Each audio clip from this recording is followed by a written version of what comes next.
Well, it's a good thing Republicans got that vote through last night to impeach Alejandro Mayorkas. The balance of power. They barely have a majority in the House right now. And then, of course, that Nassau County special election took place last night in Long Island. Didn't go Republicans' way. It's not like they really had the votes to spare. Looking really stupid to kick out George Santos, isn't it? Really stupid. But anyway, 214 to 213. Republicans successfully impeached Secretary Alejandro Mayorkas, sending the issue over to the Senate now. That's how impeachments work, as we've all come to know very well. Here to talk about that decision last night, that vote, Congressman Troy Nehls joins us. Sir, good to have you back with us. Thank you. Vince, good to be with you, brother. Well, you must be relieved to finally get the impeachment vote through for Alejandro Mayorkas. Yeah, tried to get it done last week. Didn't work out. Obviously, Steve Scalise was out, so we missed that opportunity there, but it was good to have Steve back. You know, you reflect at some of our actions over the last couple months, and I'm thinking, well, if we'd had George, Santos here last week, it'd have been done last week, and we wouldn't have had to go through this again. But here nor there, it was the right thing to do. I think it's holding, the Biden administration, i.e. cabinet secretaries, all of them accountable for their performance or lack thereof. So it was the right thing to do, and I'm glad I supported it. 3 Republicans voted against it. They voted to save Mayorkas from this fate. Mike Gallagher, Ken Buck, and Tom McClintock. They've given varying reasons over these past few weeks as to why, including that they thought that it would be a horrible precedent that Republicans were setting. What do you think of this idea that this is precedential and that it's a bad use of your time? Well, it's not a bad use of our time, and 2 of the 3 names you just mentioned aren't coming back. They're not coming back. So here nor there, I guess we just have a difference of opinion. But I do know that the Democrats, they're ruthless in what they do. They've impeached the greatest president in our lifetime twice and didn't care one thing whether they had any evidence or not. And now you find out that all of the impeachment 1 and 2 is all nothing but a bunch of horse manure. So, no, I've said to my friends, I said the Republican Party has to learn how to get into the slop with the pigs. We got to get into the slop with the pigs because the Democrats are ruthless. We need to learn how to win elections. And that means you have to get down and dirty, unfortunately, because the Democrats do. So, well, yeah. But it doesn't mean doing something unethical. I mean, as you point out, I think that Mayorkas merited this impeachment. He has completely abandoned his obligations to actually secure the homeland. And that in particular includes the United States border, which is now wide open under his leadership. In addition to getting on the cameras and continuing to lie to the American people, obstructing Congress, not wanting to come in and produce documents. So, no, I have no sympathy on this guy. He knew what he was doing. He's working for his boss. We know his boss, what his boss wants him to do. So he fell on his sword for his boss, I guess is what he's going to do here. But the point is that Mayorkas would get out in front of those cameras and tell the American people that we have a secure southern border. Come on, man. Everybody could see the southern border, the thousands that are coming through. Matter of fact, why don't you go ask the mayor, Eric Adams, up in New York, whether we have a secure southern border, whether we have an immigration issue in this country. He's going to say, man, we got him coming up here, and now we're complaining about it. We want to move him everywhere else. So Mayorkas has been an absolute failure. He was derelict in his duty to help keep this homeland safe, and it was an honor and a privilege and a great day for America yesterday to vote for impeachment. Oh, so where does it go from here? Obviously, this impeachment gets sent over to the Senate for a trial, a consideration of whether or not to convict. We presume that Democrats, as you point out, aren't going to convict him. They're gonna move to acquit him as expeditiously as possible. What do you expect on the Senate side? Well, so what you have now, you'll have these managers. There's going to be 11 of them. They're called managers. They're kind of like they're prosecutors. So you'll have 11 House members walk these articles of impeachment over there where they'll have like a trial. Now, Chuck Schumer, who presides over the Senate, I'm assuming what he will do is he will say there is no credibility in this case. He's going to try to shut this down, in my opinion, as quickly as possible. He's not going to even want to see a trial. He's not going to want to give this impeachment any credibility. So in my humble opinion, is when we walk these articles over there, I think Chuck Schumer will do immediate. He'll say, I do a motion to dismiss, and he gets the majority on that, and they'll dismiss. But it's going to be some games back and forth on how they're going to do this. But Chuck Schumer doesn't want to give this impeachment any credibility. No way. Are there going to be TV cameras following the transmission of the articles of impeachment over to the Senate? I remember when they did this to Donald Trump. These were big televised affairs. They were literally walking documents down a hallway. Well, sure, because when you come to the Capitol building, you got the House on one side and you got the Senate on the other side, and there's a long hallway that separates them. You'll be walking through the rotunda. Yeah, you walk through Statutory Hall, and the media has access to all those areas. So you bet, you can assume that there will be an enormous amount of media watching these 11 members walk these articles of impeachment over to the Senate and present them to the Senate. Absolutely. It will be all over the television, without a doubt. But it's not going to be for a couple of weeks. It won't be for a couple of weeks because the Senate is out now. So you wait until the Senate gets back into session before you begin that process?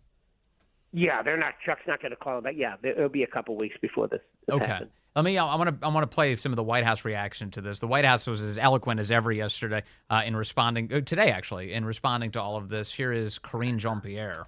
Will not look kindly on House Republicans for this blatant act of what we believe to be unconstitutional bipartisanship. What? And so we believe that what occurred last night is baseless. It's shameful. We have to remember this is a secretary who worked really hard with the Senate to try to get that bipartisan agreement with Republicans and Democrats as it relates to the border security. And we believe if that had been put into place, if it had been moved forward, it would have been the toughest, but also the fairest piece of legislation. Obviously, would have been into law that would have dealt with a broken immigration system, beginning to deal with that, and obviously the challenges that we see at the border. Congressman Troy Nehls, I don't know if you caught that, but I think you're guilty of what she refers to as unconstitutional bipartisanship, sir. Shame on you. Yeah, baseless and shameful. She feels these. What you did, and I can't even stand listening to her. I can't stand her. She's nothing but a mouthpiece, and she's not very good at it, but we know why she's there. The point is that baseless and shameful, right?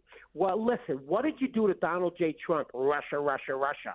Yeah. You actually lied. They got people to lie and make up these allegations, right?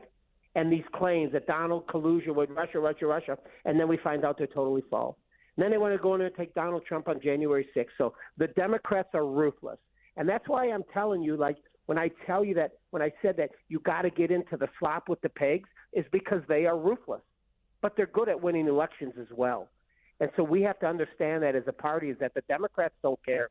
What did we do? We expelled George Santos for indictments, allegations, and maybe he gets convicted, maybe he doesn't. I don't know. But yet Chuck Schumer has got Menendez over there with gold bars and cash in his pocket. But Chuck Schumer's not as stupid as we are. Chuck Schumer knows, listen, we got a guy over here who's got some ethical issues, but I got a slim majority over here. Why would I get rid of him? You would not have needed this second impeachment vote in order to make it happen. That would have happened on the first pass if George Santos was still in Congress.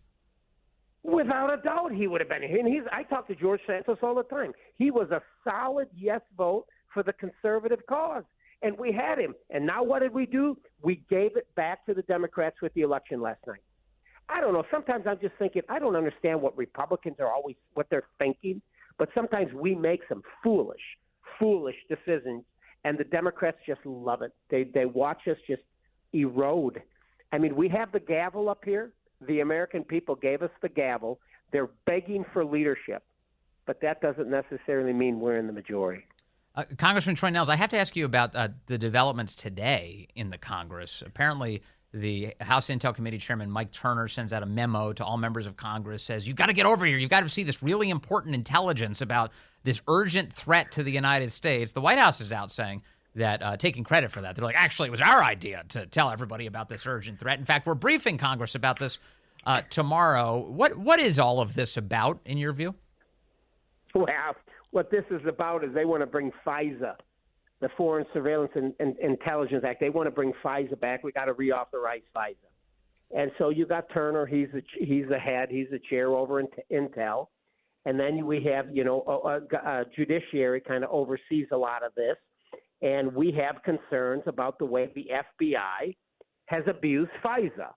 They did it to Carter Page. They spied on Carter Page, an American citizen, a Naval Academy graduate, right? Just an American hero. But what is Carter Page? What was his problem? Well, he was working with the Trump campaign.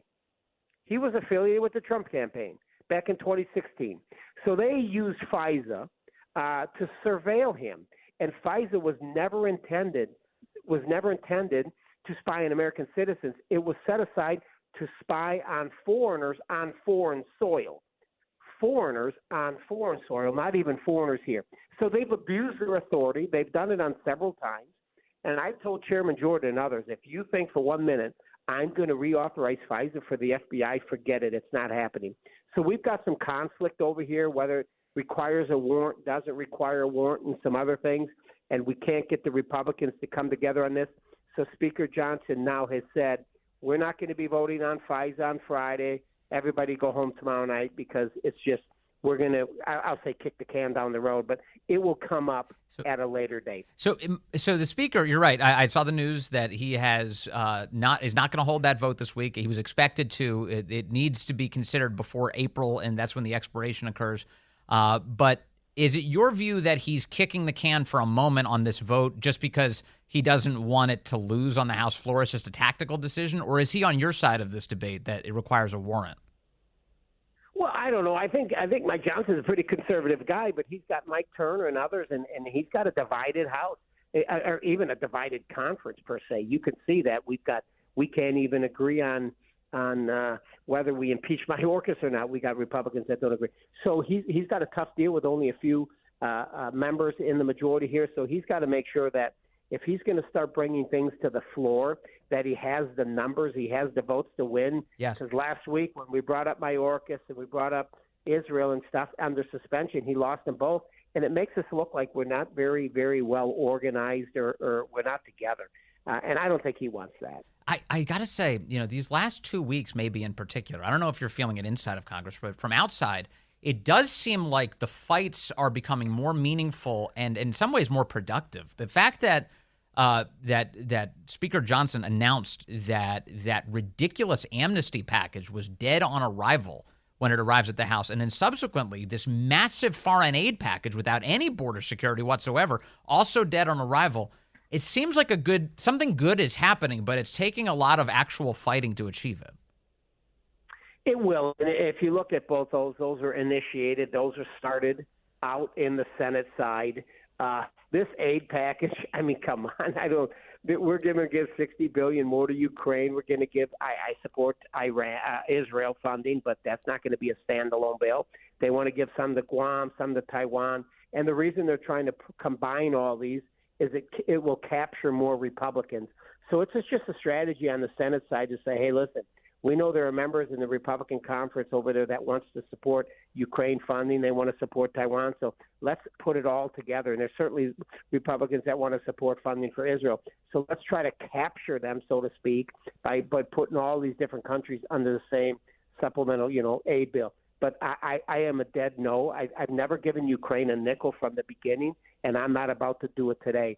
I believe these bills should be standalone bills. Funding for Ukraine, vote on it. Funding for Israel, vote on it. But to combine all this garbage together, I just can't support it. Yeah. Well, I'm cheering you on the FISA fight. Please get rid of all of this illegal surveillance of the American people. And while you're at it, get rid of TSA at the airport too. Would you mind? Buddy, that's a whole. Don't get me started on TSA, brother. And all. I tell you, these unions are too damn strong up here. They have way too much influence. It's just so stupid. The whole thing. It's like ridiculous. All right, Congressman Troy Nehls, thank you very much. Really appreciate your time today, as always.